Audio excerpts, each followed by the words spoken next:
हमारे YouTube channel DR study Jodhpur channel को subscribe करें और ऐसे वीडियो देखने के लिए बेल मैं आइकन नीर भरी दुख की बदली किसकी रचना है। देखिए, सबसे पहले तो इस प्रश्न पे आप स्टार बना लीजिए, क्योंकि ये प्रश्न एग्जाम के लिए काफ़ी ज़्यादा इम्पोर्टेंट प्रश्न है। प्रश्न है कि मैं नीर भरी दुख की बदली किसकी रचना है। ऑप्शंस दिए गए हैं। पहला ऑप्शन दिया गया है, ऑप्शन ए मीराबाई, या ऑप्शन बी कबीरदास, या ऑप्शन सी महादेवी वर्मा, या ऑप्शन डी सुभद्रा कुमारी चौहान। तो देखिए, यह प्रश्न काफ़ी अच्छा प्रश्न है हिंदी की परीक्षा के लिए, आपके एग्जाम में भी पूछा जा सकता है। तो याद रखिएगा, अगर ये पूछा जाता है कि मैं नीर भरी दुख की बदली किसकी रचना है, तो ऑप्शन सी याद रखिएगा, महादेवी वर्मा। यानी यह जो रचना है मैं नीर भरी दुख की बदली, यह महादेवी वर्मा की रचना है, याद रखिएगा। अच्छा प्रश्न है, एग्जाम में आपसे पूछा जा सकता है। तो ऑप्शन सी इस प्रश्न का राइट आंसर है, महादेवी वर्मा। अब इसके बाद देखिए क्वेश्चन नंबर सेकंड यानी नेक्स्ट प्रश्न देखते हैं। देखिए, प्रश्न दिया गया है, विष्णु प्रभाकर रचित आवारा मसीहा किसकी जीवनी है। यह प्रश्न भी आप इस पे भी आप स्टार बना लीजिए, ये भी एग्जाम के लिए काफ़ी अच्छा प्रश्न है। यहाँ पर आप प्रश्न को पहले समझिएगा। प्रश्न दिया गया है कि विष्णु प्रभाकर द्वारा रचित आवारा मसीहा किसकी जीवनी है। अब जैसे प्रश्न अगर आपसे पूछा जाए कि आवारा मसीहा के रचनाकार कौन है, तो विष्णु प्रभाकर राइट आंसर होगा। अगर रचना विधा पूछी जाए तो जीवनी होगी। पर यहाँ पर प्रश्न अलग है। यहाँ पर कहा गया है कि विष्णु प्रभाकर रचित आवारा मसीहा किसकी जीवनी है, यानी किसके जो है जीवनी है। ऑप्शन दिए गए हैं, मोहन राकेश की, शरत चंद्र चट्टोपाध्याय की, या ऑप्शन सी रविंद्रनाथ टैगोर, या ऑप्शन डी इनमें से कोई नहीं। तो देखिए, चार ऑप्शन दिए गए हैं। तो आवारा मसीहा जो जीवनी है, तो विष्णु प्रभाकर ने जो रचित की है वो किसके ऊपर है। ऑप्शन बी याद रखिएगा, शरत चंद्र चट्टोपाध्याय के ऊपर जो है लिखी गई है, उनकी जीवनी है ये आवारा मसीहा, जो कि विष्णु प्रभाकर द्वारा रचित है। याद रखिएगा, अच्छा प्रश्न है, एग्जाम से आप पूछा जा सकता है आप लोगों से। तो अब देखिए क्वेश्चन नेक्स्ट देखते हैं। देखिए, अगला प्रश्न दिया है, प्रश्न पूछा गया है कि खंजन नयन किसका उपन्यास है। देखिए, ये भी प्रश्न कितना महत्वपूर्ण प्रश्न है। खंजन नयन किसका उपन्यास है। Option A Jainendra Kumar, option B Amritlal Nagar, option सी जयशंकर प्रसाद, या ऑप्शन डी मुंशी प्रेमचंद। तो देखिए, ये प्रश्न भी काफ़ी अच्छा प्रश्न है। खंजन नयन किसका उपन्यास है, तो मैं आपको बता दूं, इस प्रश्न का जो राइट आंसर होगा ऑप्शन बी याद रखिएगा, अमृतलाल नागर का उपन्यास है खंजन नयन। याद रखिएगा, अच्छा प्रश्न है, इसीलिए मैंने आपसे कहा था कि वीडियो को एंड तक देखिएगा, कंप्लीट देखिएगा, क्योंकि एक एक प्रश्न जो है काफ़ी महत्वपूर्ण है। तो देखिए, खंजन नयन किसका उपन्यास है। अमृतलाल नागर का, याद रखिएगा। अब देखिए क्वेश्चन नंबर 4 यानी नेक्स्ट देखते हैं। देखिए, प्रश्न दिया गया है, लोकायतन किसकी रचना है। देखिए, कितना अच्छा प्रश्न है। लोकायतन किसकी रचना है। Option A Ramvilas Sharma, option B Jaishankar Prasad, option C Sumitra Nandan Pant, या ऑप्शन डी सूर्यकांत त्रिपाठी निराला। तो देखिए, लोकायतन किसकी रचना है। अच्छा प्रश्न, सरल प्रश्न है, इसलिए ज़्यादा समय नहीं लेंगे। Option C Sumitra Nandan Pant. याद रखिएगा, लोकायतन किसकी रचना है, सुमित्रा नंदन पंत की। अब इसके बाद देखिए नेक्स्ट यहाँ पर देखते हैं, प्रश्न दिया गया है। देखिए, प्रश्न है कि मोहन राकेश की नाट्य कृति रचना नहीं है, यानी मोहन राकेश की नाट्य कृति रचना नहीं है। ऑप्शन दिए गए हैं। पहला ऑप्शन है आधे अधूरे, ऑप्शन बी आषाढ़ का एक दिन, या ऑप्शन सी लहरों के राजहंस, या ऑप्शन डी आखिरी चट्टान। तो देखिए, आपने अगर पढ़ा होगा मोहन राकेश के बारे में, अगर उनकी कृतियों को अच्छी तरह से आपने पढ़ा होगा, तो आपको इस प्रश्न का आंसर पता लग गया होगा अब तक तो कि इसका प्रश्न का राइट आंसर क्या होगा। फिर भी मैं आपको बता दूं, मोहन राकेश की नाट्य कृति नहीं है।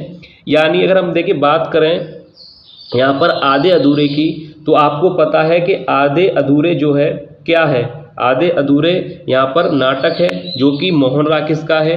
आषाढ़ का एक दिन भी नाटक है जो कि मोहन राकेश का है। लहरों के राजहंस मोहन राकेश का नाटक है। आखिरी चट्टान भी मोहन राकेश की रचना है, पर इसकी विधा कौन सी है, यात्रा व्रत। इसलिए इस प्रश्न का जो राइट आंसर है ऑप्शन डी आखिरी चट्टान, जो कि मोहन राकेश की नाट्य कृति नहीं है। आधे अधूरे, आषाढ़ का एक दिन, लहरों के राजहंस, ये तीनों ही मोहन राकेश के द्वारा रचित हैं और इनकी विधा जो है वह है नाटक। और आखिरी चट्टान जो है वह भी मोहन राकेश के द्वारा ही रचित है, पर उसकी जो विधा है वह है यात्रा व्रत, याद रखिएगा। इसलिए यहाँ पर पूछा गया था नाटक पूछा गया था, यानी ऑप्शन डी सही हो जाएगा आखिरी चट्टान, जो कि नाटक नहीं है, याद रखिएगा। अब देखिए नेक्स्ट देखते हैं, अगला प्रश्न दिया गया है। प्रश्न है कि भारतेंदु ने किस पत्रिका का संपादन किया। सरल प्रश्न है इसलिए ज़्यादा समय नहीं लेंगे। ऑप्शन दे रखे हैं Hindi Pradeep, option B Indu, option C Kavi Vachan सुधा या ऑप्शन डी भारत बंधु। तो देखिए सरल प्रश्न है, भारतेंदु ने किस पत्रिका का संपादन किया था। ऑप्शन सी कवि वचन सुधा का पत्रिका का संपादन किया था भारतेंदु हरिश्चंद्र ने, याद रखिएगा। कवि वचन सुधा पत्रिका के संपादक का नाम है भारतेंदु हरिश्चंद्र, याद रखिएगा। अच्छा प्रश्न है। अब इसके बाद देखिए नेक्स्ट प्रश्न देखते हैं।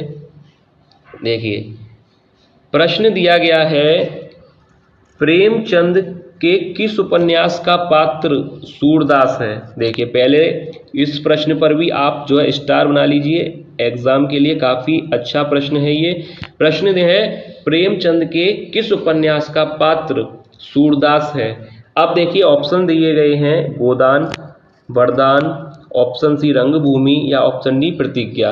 पहले तो आपको ये बता दूं कि ये जो चार यहाँ पर दिए गए हैं, चारों ही उपन्यास किसके हैं, मुंशी प्रेमचंद के।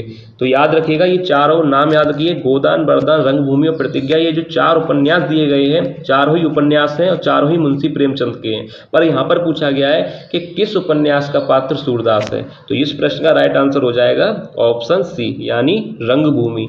याद रखिएगा इस प्रश्न का आंसर है ऑप्शन सी, रंगभूमि। इस प्रश्न का राइट आंसर होगा रंगभूमि जो है उपन्यास, उसमें सूरदास जो है एक कैरेक्टर था, पात्र था, याद रखिएगा। अच्छा प्रश्न है। अब इसके बाद नेक्स्ट प्रश्न देखते हैं। देखिए प्रश्न दिया गया है कि कौन सी रचना भारतेंदु हरिश्चंद्र की नहीं है। कौन सी रचना भारतेंदु हरिश्चंद्र की नहीं है। Option A Bharat Janani, option B Bharat Durdasha, option सी अंधेर नगरी या ऑप्शन डी अंधा युग। तो देखिए कौन सी रचना है जो भारतेंदु हरिश्चंद्र की नहीं है। तो यहाँ पर अगर बात करें, भारत जननी भारतेंदु हरिश्चंद्र की है, भारत दुर्दशा भी भारतेंदु हरिश्चंद्र की है, अंधेर नगरी की अगर यहाँ पर बात करें तो अंधेर नगरी भी जो है भारतेंदु हरिश्चंद्र की है। अंधा युग जो है धर्मवीर भारती है की जो है काव्य है। तो यहाँ पर इस प्रश्न का जो राइट आंसर हो जाएगा ऑप्शन डी अंधा युग, क्योंकि एक बार मैं फिर से आपको बता दूं इस प्रश्न का जो राइट आंसर है वह है ऑप्शन डी अंधा युग। क्यों? क्योंकि ये धर्मवीर भारती का काव्य है और बाकी जो यहाँ पर तीन दिए गए थे ये तीनों ही भारतेंदु हरिश्चंद्र की रचना है और तीनों ही जो है यहाँ पर भारतेंदु हरिश्चंद्र की रचनाएं हैं और यहाँ पर अंधा युग जो है वह धर्मवीर भारती की काव्य है। तो इसलिए इस प्रश्न का राइट आंसर हो जाएगा ऑप्शन डी अंधा युग। अब इसके बाद देखिए नेक्स्ट देखते हैं। देखिए अगला प्रश्न दिया गया है। देखिए प्रश्न दिया गया है कि चीड़ों पर चांदनी किसका यात्रा वृतांत है। चीड़ों पर चांदनी किसका यात्रा वृतांत है। Option A Nirmal Verma, option B Rahul Sankrityayan, option C Mohan Rakesh या ऑप्शन डी जयशंकर प्रसाद। तो देखिए ये प्रश्न अगर आपसे पूछा जाए तो याद रखिएगा पहला ही आंसर हो जाएगा निर्मल वर्मा, यानी चीड़ों पर चांदनी यात्रा वृतांत जो है निर्मल वर्मा का है, इसलिए ऑप्शन पहला सही है। याद रखिएगा निर्मल वर्मा इस प्रश्न का राइट आंसर होगा। अब इसके बाद देखिए नेक्स्ट प्रश्न देखते हैं। अगला दिया गया है प्रश्न। देखिए प्रश्न पूछा गया है कि पहल राजा किसकी प्रसिद्ध कृति है। पहल राजा किसकी प्रसिद्ध कृति है। ऑप्शन ए अमृतलाल नागर, ऑप्शन बी जगदीश चंद्र माथुर, ऑप्शन सी निर्मल वर्मा या ऑप्शन डी राहुल सांकृत्यायन। तो देखिए पहल राजा किसकी प्रसिद्ध कृति है।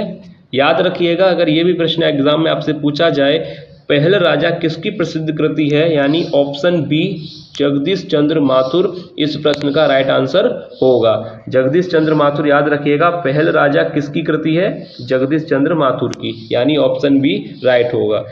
अब इसके बाद देखिए नेक्स्ट प्रश्न दिया गया है।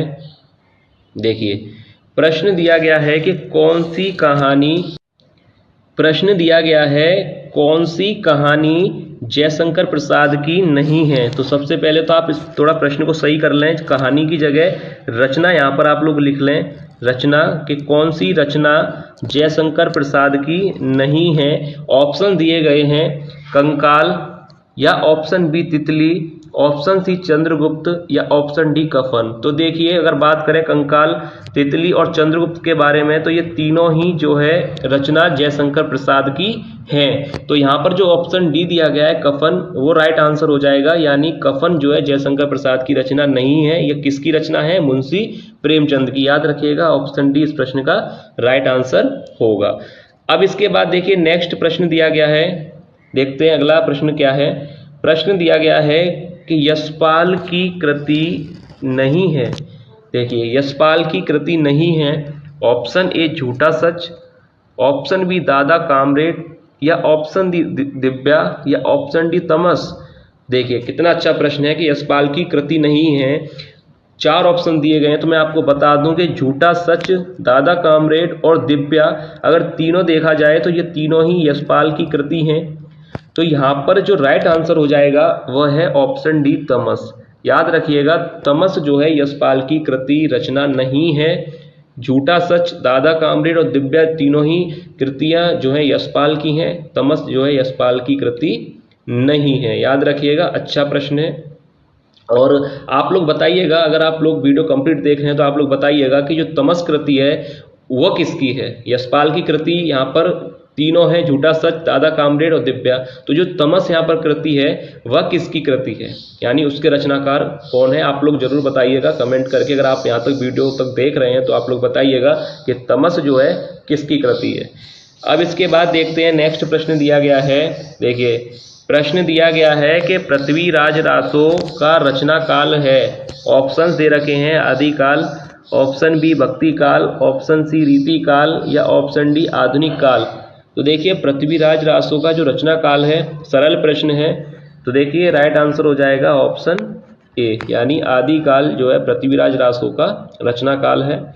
पृथ्वीराज रासो जो किस काल की रचना है, ऐसे भी आ सकता है, याद रखिएगा आदिकाल की रचना है। अब इसके अगर रचनाकार के बारे में आपसे पूछा जाए तो सरल है, याद होगा आपको, चंद बरदाई जो है इसके रचनाकार हैं, और पृथ्वीराज रासो का रचनाकाल जो है आदिकाल है। अब इसके बाद देखिए नेक्स्ट देखते हैं, प्रश्न दिया गया है कि प्रिय प्रवास के रचनाकार हैं। Option A Ramdhari Singh Dinkar, option B Bharatendu Harishchandra, option C Ayodhya Singh Upadhyay Hariaudh, या ऑप्शन डी मैथिली शरण गुप्त। तो देखिए प्रिय प्रवास के रचनाकार कौन हैं, तो याद रखिएगा अगर ये प्रश्न आता है एग्जाम में तो याद रखिएगा ऑप्शन सी अयोध्या सिंह उपाध्याय अरिहौद इस प्रश्न का राइट आंसर होगा, यानी अयोध्या सिंह उपाध्याय अरिहौद जो है प्रिय प्रवास के रचनाकार हैं। अब इसके बाद देखिए नेक्स्ट प्रश्न है, यानी अगला प्रश्न दिया गया है, अखरावट के रचनाकार हैं। Option A Jagannath Das Ratnakar, option B Kabir Das, option C Ghananand, या ऑप्शन डी मोहम्मद जायसी। तो देखिए ये प्रश्न भी अच्छा प्रश्न है एग्जाम के लिए। अखरावट के रचनाकार हैं, याद रखिएगा इस प्रश्न का जो राइट आंसर होगा, यानी ऑप्शन डी ही इस प्रश्न का राइट आंसर है, मोहम्मद जायसी, यानी पूरा नाम है मलिक मोहम्मद जायसी, इस प्रश्न का राइट आंसर होगा। अगर आपसे पूछा जाए कि अखरावट के रचनाकार, तो आंसर हो जाएगा मलिक मोहम्मद जायसी, यानी ऑप्शन डी। तो ये था आज की वीडियो का अंतिम प्रश्न, लास्ट क्वेश्चन था ये।